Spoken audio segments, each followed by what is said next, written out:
Hello everyone and welcome to Top Shelf Tech. Now, I realize the contradiction in calling this channel Top Shelf Tech when this is quite obviously a very low production value outfit, but this is going to be the accompanying channel to the already established Top Shelf Gaming channel, and this will deal mostly with PC enthusiast tech. Now, for my first video, I thought I'd go ahead and put up a PC building guide. While it may not be the most comprehensive guide out there to put together your own PC, I hope it serves as a stepping stone for many prospective PC builders out there. Now, keep in mind that this video will not deal with installing your own Windows operating system, because I will be using an old hard drive with Windows already installed on it. Now, if you need help setting up Windows, I may make a video in the future, although there are plenty of guides out there that already exist on the YouTube and the internet in general to which you can refer. Okay, so as you can see here, there are 7 components that make up a PC. Now, what I'm going to do is just give you a bit of a rundown on each individual component. So first we have the case. It is a white NZXT S340 mid-tower case, and it has a very beautiful looking clear panel window to see your internal components in. And yes, what the case does is pretty self-explanatory. It houses all the other components. Second, we have the hard drive. Now, the hard drive is the device to which all of your data can be permanently stored. Documents, movies, games, programs, etc. It all goes on the hard drive. Now, this hard drive is a basic mechanical drive. There are also solid-state drives that exist, or SSDs out there, which are faster but more expensive. Now, this particular hard drive is the Western Digital branded drive from their Caviar Black series. It can hold up to 500 gigabytes of data. Third, we've got the CPU. The CPU, or Central Processing Unit, is essentially the brains of a PC. I mean, think about it, most of the computing work of a computer is done by the CPU. This particular CPU is from the Intel i3 range, and it's the 6100 model. The i3 6100 has 2 hyper-threaded cores for 4 threads in total, and has a clock speed of 3.7 GHz. It is compatible only with the LGA 1151 motherboards. Speaking of motherboards, that is the next component in our list. The motherboard is one of the most important components in any PC. I mean, every other component connects to the motherboard, and it brings everything together to make the whole thing work in the first place. Now, the motherboard we'll be using is the Z170M Pro 4S from ASRock. It is an M-ATX motherboard, meaning that it is slightly smaller than typical motherboards, which usually are in the ATX form factor. Next up, we have the RAM, or Random Access Memory. Otherwise known as system memory, it's important because it's where the computer holds the applications and programs that are currently being run. This particular RAM kit is a Kingston HyperX DDR4 dual channel kit. It comes with 2 sticks, each with a 4 GB capacity and 2133 MHz clock frequency. Now, what this is a power supply unit. What power supplies do is take power from the PowerPoint socket at the wall and feed it to the PC through all the different connections and wires on the end. Now, each power supply can only feed a certain amount of power to the computer before it starts to break down, with a larger capacity power supplies being more expensive. Now, this is why it's important to have a power supply unit that is well built and is capable of delivering enough power to your PC. How much does your PC need? Well, that's entirely dependent on the components you have. Now, thankfully, the majority of the components I'm using here are not high power, so I can get away with using this relatively old Antec Earthwatts 500 watt power supply to feed the system. Finally, we take a look at the graphics card, or GPU, graphics processing unit. And what this component does is translate and run visual programs through to the monitor so that we can actually see what's going on. Now, whether we're talking about Windows or any other kind of program, the graphics card is vitally important. It's the most important factor in determining how well a PC can actually run games, with more powerful GPUs being able to run games at a higher frame rate or resolution. Now, some of the more experienced viewers might note I have modified the cooling system of this particular graphics card. Now, what you're actually looking at is the AMD RX 480 reference graphics card. This GPU was built for 1080p 60 FPS at max type gaming. However, it has had issues with relation to its power draw and cooling. So what I've done here is attach a CPU cooler to it with the help of a custom mounting bracket that I've bought online. And hopefully this will lead to reduced temperatures and noise and potentially power draw. So before we start tinkering with the case, I always like to mount components onto the motherboard beforehand. As you can see, the motherboard is right there, it's been unboxed. The mounting mechanism is relatively easy to prepare. You simply unspring the piece of metal to the right and pull it upwards, which then opens up the mounting slot. Now the mounting slot has a large amount of metal pins protruding from the surface. Be sure not to touch them ever, as they're very sensitive. It could really mess up your whole system. You get your CPU and you take note of the triangle on the bottom left corner. This would determine the orientation of the CPU onto the mount. So once you've done that, place it directly onto the mount, making sure that the triangle orients with the triangle on the motherboard. Next, you close the cap onto the CPU, ensuring that it slides into the stud and is locked all the way through. And finally, you pull down the metal piece to the right and lock that back into place as well. The plastic shell will automatically pop off once enough pressure has been applied. Next up, you have your cooler. Now, one of the advantages of having an Intel stock cooler over an aftermarket cooler is that most of the setup is already done for you. Well, pretty much it's the only advantage. There's no need to apply thermal paste, there's no need to set up external mounting mechanisms, or use screws, or use backplates, etc.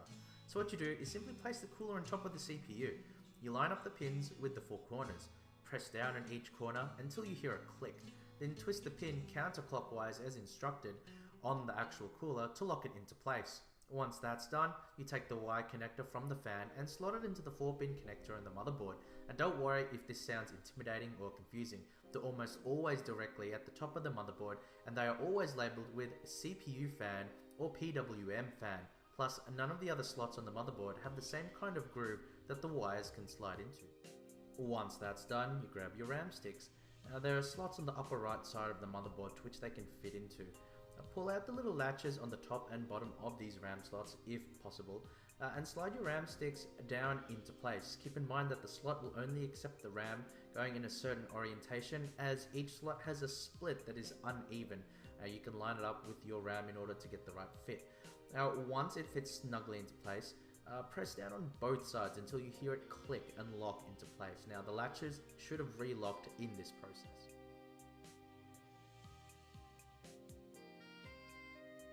Now onto the PC case. We start by inserting the power supply into place. I'm taking the side panel off first because it'll give room for me to sort out all the cables and connectors later. So yeah, let's just shove it in, cables first. Now this isn't necessarily true in every case. The NZXT S340 has a special plate that mounts the PSU to the rest of the case.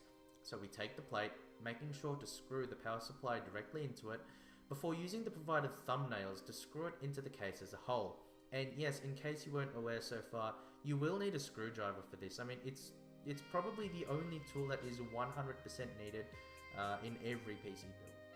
Now let's get into the case. First we have the I/O shield, which is supposed to be included with the motherboard. It's not really necessary for operation, but there's no reason not to use it. So we put it on the inside of the case to the top left corner. What it does is it's supposed to protect all the motherboard slots. Just jam it into place. So now it's finally time to put in the motherboard into the case. Now I'm not sure if it's immediately apparent with this video, but this case has what is called standoffs. Now what these are, they're placed strategically in the case to coincide with the mounting holes on the motherboard. And basically what they do is they prop it up and they're used to screw the motherboard into place. A nice feature of this case is that instead of ordinary screws, NZXT standoffs are compatible with the thumb screws that they include, which are larger, thicker, and easier to screw/unscrew. So screw the motherboard into position, and this shouldn't be too difficult. Make sure to screw in as many of the mounting holes as possible in order to get the most rigid support, but don't tighten the screws too hard because you want a snug fit to hold it in place, but not an unnatural level of tightness that may potentially bend the motherboard and is impossible to loosen. Next is the graphics card. These things fit right into the PCI slots on the motherboard, which are the nice long horizontal mounting slots that's found right in the middle of the motherboard. So you line them up and you push them down firmly into place, like the golden metal pins into place. Many motherboards feature a latch that will click into place once it's in. After that, use some of the thumb screws to screw the plate onto the side of the graphics card into the case. Once that is completed, we move on to the next step, and keep in mind that this particular step will not be necessary for the overwhelming majority of graphics cards. It's just that I'm using a modified cooling setup for this one. So what we'll do is mount the radiator to the fan mount at the back of the case. There are pre-drilled holes in the back of the case that correspond with the radiator size, and typical fan sizes, so it's not a problem. And you finish it off by attaching the fan wires into other 3 or 4 pin headers on the motherboard. The exact same kind of headers that you put the CPU fan into, you know, the ones that are labeled CPU fan or PWM fan. Finally, we set up the last of our components, which is the hard drive. Now, we note that there are a few types of connectors on the end of the hard drive.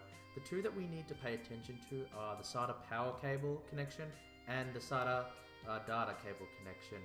The SATA cable connection is what links the hard drive to the motherboard. It's a small slot near the middle. Use one end of the SATA cable, and you should get several with the motherboard, to plug it into the hard drive. Now don't worry if it sounds a bit confusing, it can only plug in one way because of the unique L shape of the connector. Next is the SATA power connector.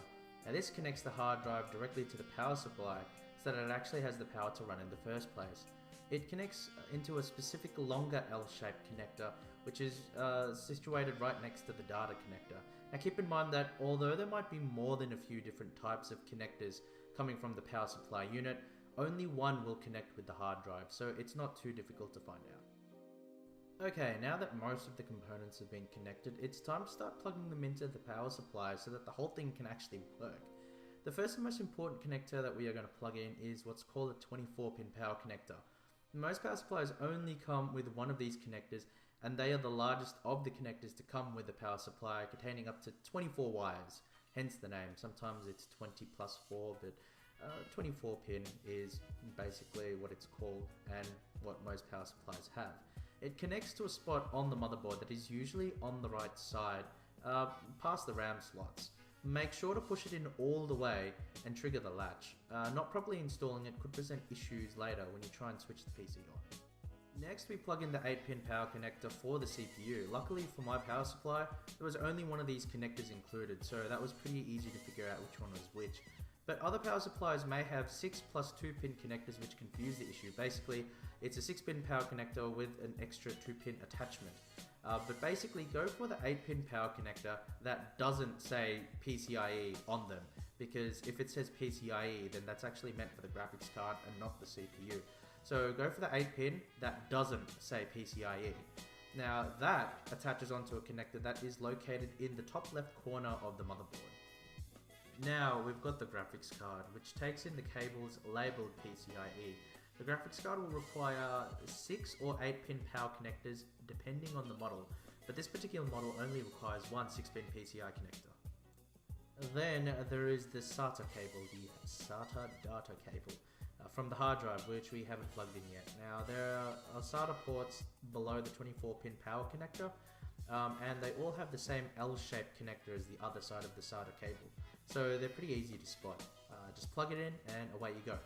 Finally, you've got the case connectors. I'm talking about the different peripherals and things that connect to the case, that connects it to the motherboard. This extends to things like the power button, the connectors for the sound card, to use the audio jack, and connectors for USB ports. So first we start with a USB connector, which is clearly marked and can only be put into one specific slot, so that's fine.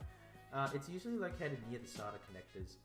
Then we have the HD audio connector, enabling the headphone and mic jacks on the case to work with any sound cards or inbuilt audio connected to the motherboard. Finally, we have the power connector, and I'll be honest, this is one tricky little bastard to get right. All I can say is to take a close look at the motherboard and find the protruding pins where the power button and restart button connectors go. This particular case doesn't have a restart button, so we only need a power one. But if you're unable to find them, then please check the motherboard's manual, which should point it out for you. For what it's worth, it tends to be on the bottom right of the motherboard, so hopefully that helps. With that done, all that's left is to plug in the power supply to the wall and all your peripherals to the PC. Now I added some LEDs to the mix, so enjoy the light show. And that's it. Thanks for watching. Give out a like if you enjoyed it, and don't forget to subscribe to the channel. So see you around and take care.